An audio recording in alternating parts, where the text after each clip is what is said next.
Hey guys, it's Dr. Hasty here. Welcome to week 2 of virtual learning. I wanted to start this week with the end in mind with you guys. Last week we talked about moving towards our next section of writing and leading towards you creating your own news report. So I wanted you guys to see the end task. This is not something we'll work on until after spring break, but your writing prompt will be to write a short news report describing the westward expansion. Just want to highlight some of these nouns and verbs for you. Of the United States. So you're going to be creating a news report as if you were a reporter talking about the westward expansion of the United States, which is what we read about last week a little bit. We're going to read about this week, and then we will read about next week. In your news report, you want to make sure that you include facts, details, and quotations from the open road and the building the Transcontinental Railroad, Okay, so we read the open road last week and we read it pretty thoroughly.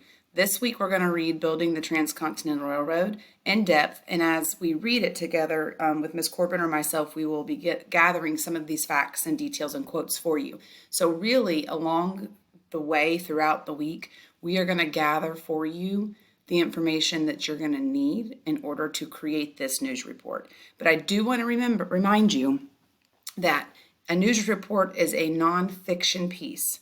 Okay, so we're presenting again facts, details, and quotes.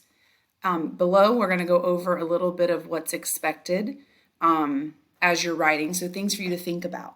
So we have an anchor chart that's in your Clever account that I've put here.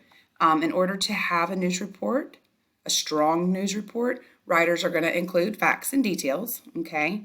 We're using third-person narration because third-person narration removes our feelings because it's not about what we think or feel about a situation. It's presenting the facts to people and then allowing them to formulate their own thoughts and their own opinions about the facts. We use quotations to support statements that we make in the report because we are not the expert.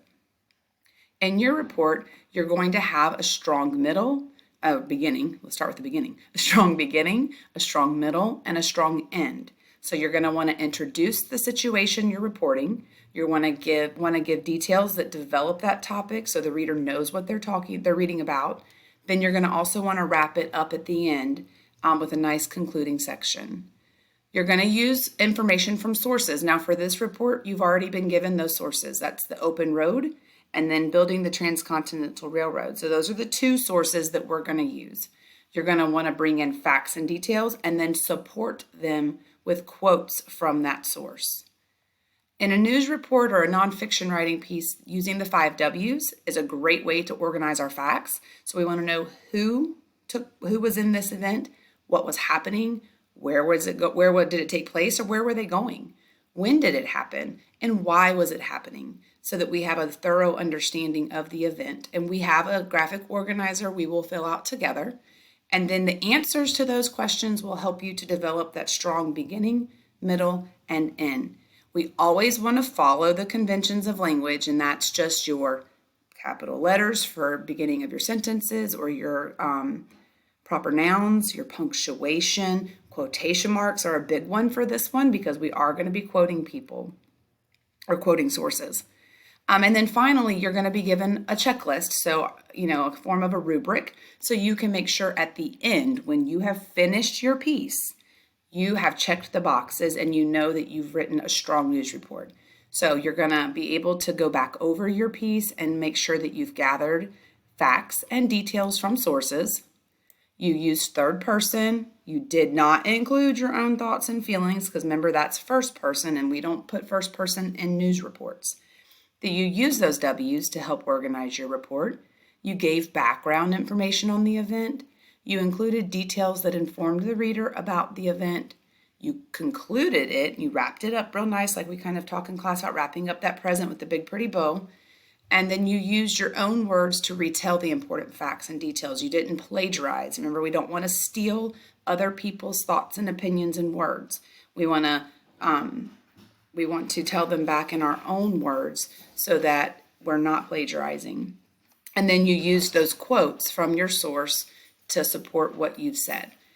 We'll check for those run-on sentences, making sure you have that punctuation in there, those periods, and then the use of relative pronouns, which you will learn more about this week as we move forward with our grammar. So, not to feel overwhelmed, because these things we just talked about are for the next 2 weeks, and then the final piece will be the week after spring break.